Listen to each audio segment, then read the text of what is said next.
I'm going to put the ultraviolet lights on to start with, just because it shows up how much calcite there is in there. It's just beautiful. So come on through and have a look. Ooh. Big bright blue on it. Yeah. It's like the fertility cave in Cavern. Now, I don't know to touch anything in the cave, but on top of the handrail here, we've actually got a stalagmite growing. If you do want to touch one, please feel free to touch that one because he shouldn't be there. Yeah, just shows how fast they grow in here. They're actually growing on the pathway down here as well, so they are a bit of a trip hazard, but I will change the lights to all the way down there. It's gorgeous, isn't it? Yeah. Wait, where did you go?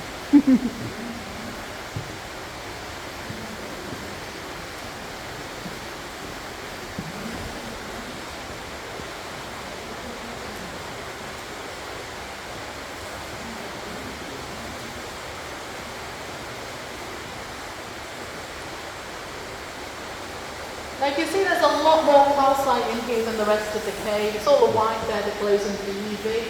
Because there's so much more in here, it tends to coat or lay on top of the limestone a lot more as well. And that can leave behind some very strange faces and shapes. So just over here we've got our man-eating giant skull. So his eyes, nose and his big mouth looking to the right. It's the honey monster. Above here we've got a dragon. So the dragon's head and his body and his wing comes out over us here. And a little bit further down to the left we've got another very smiley face. So 2 eyes, a nose and lots of smiley teeth. So lots of faces and shapes in the calcite. Just down here as well we've got a witch's house with a chimney or a cupcake with a candle, whatever you want it to be. And on the other side we've got a cat as well. I'll show you that as we go further down. I mentioned pillars and columns earlier as well, where stalactites and stalagmites join together, and in here you can see we have lots of them, just because again, everything grows so much faster. Now the reason for the rapid growth in this part of the cave is because of where we are in the hillside again. So, like I said earlier, above our head Solomon's Temple and Grimlow Woods, and between the 17th and the 19th century up there they had lime works. They used to dig out the limestone, they used to quarry it, break it into small pieces, and then they used to burn the limestone in kilns. Now from that you would get a very useful product called quicklime. Quicklime is in white paint, toothpaste, fertilizer, lots of building products use quicklime. And if you've heard of the saying in the limelight, when people were on the stage in theatres, you're in the limelight because it was quicklime that they were burning for the lights. That's where that comes from. So a very useful product, but of course left behind in the kilns was all the waste material.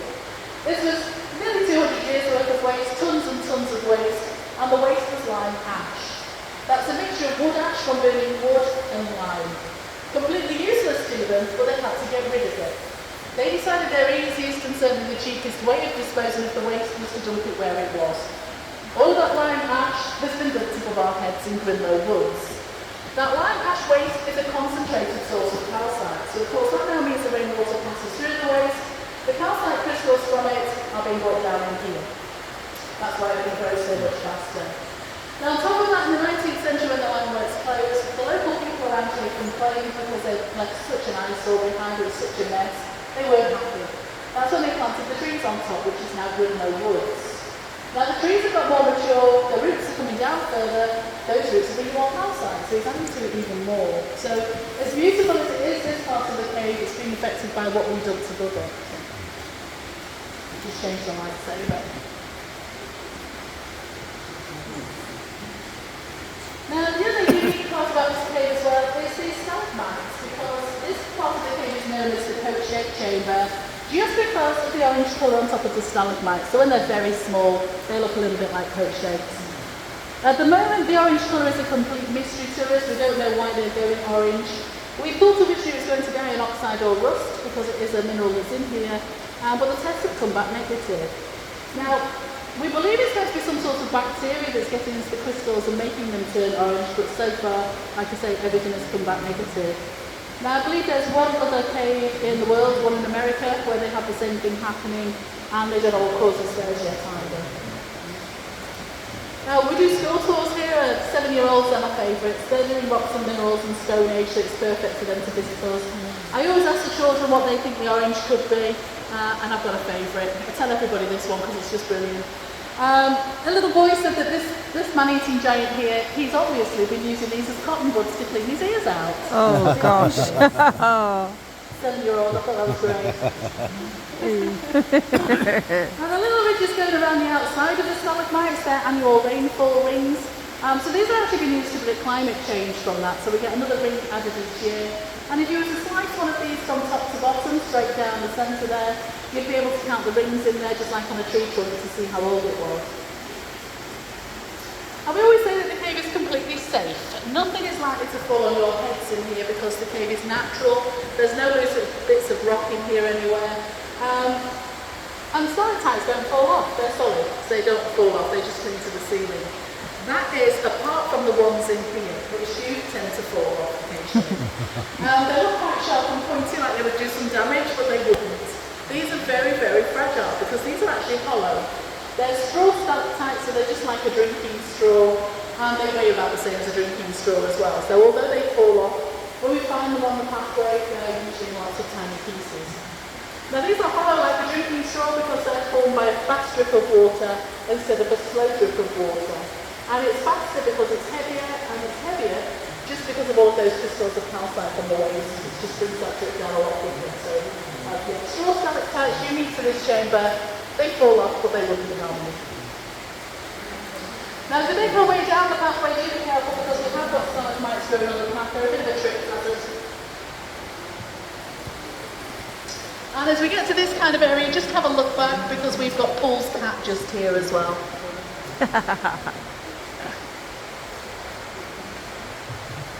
So like I say, lots and lots of different shapes and animals and fences in the calcite. Okay, and there's one step just down here as well.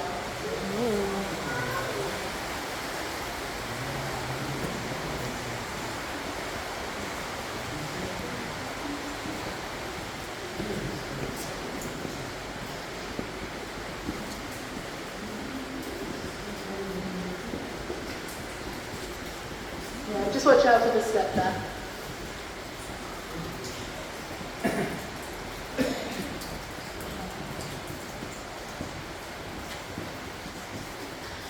As we get to the corner, just have a glance up to the left here. This area is known as the organ pipes. If you've seen the Pirates of the Caribbean films, this one always reminds me of Davy Jones' beard.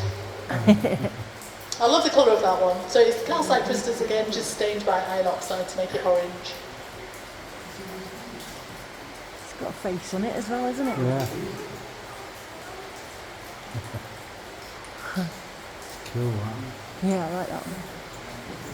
I'd love to get on this side on the go, yeah.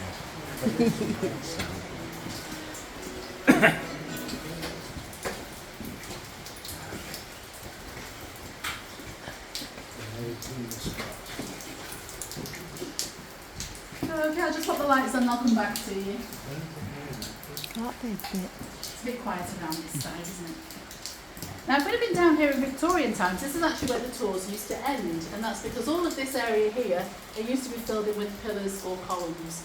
So this one here is a stalactite joined with a stalagmite would have gone to the floor, and the same with all of this area here as well. Victorians had noticed there was cold air coming from behind these pillars, and they were right, there is more cave there. They just weren't very careful, unfortunately, about breaking through, so we have lost some of the pillars here. But it's quite nice to see the inside of a pillar, because you don't expect them to be solid, and they're actually a little bit more like coral. This pillar, or what's left of it, is named after Mary Queen of Scots. It's her pillar. It's said that she was here. She visited the cave. She was under house arrest in Buxton on at least 4 different occasions. She stayed at what is now the Old Hall Hotel, which was built specifically to house her under house arrest by the Earl of Shrewsbury and Bess of Hardwicke. One occasion it said that she visited the cave. She made her way all the way through the cave until she got to this point, which of course would be as far as she could go. She saw this pillar as it would have been down to the ground. She dropped to her knees in front of it, she hugged it, kissed it, and declared it the most magnificent thing she'd ever seen. If you believe that.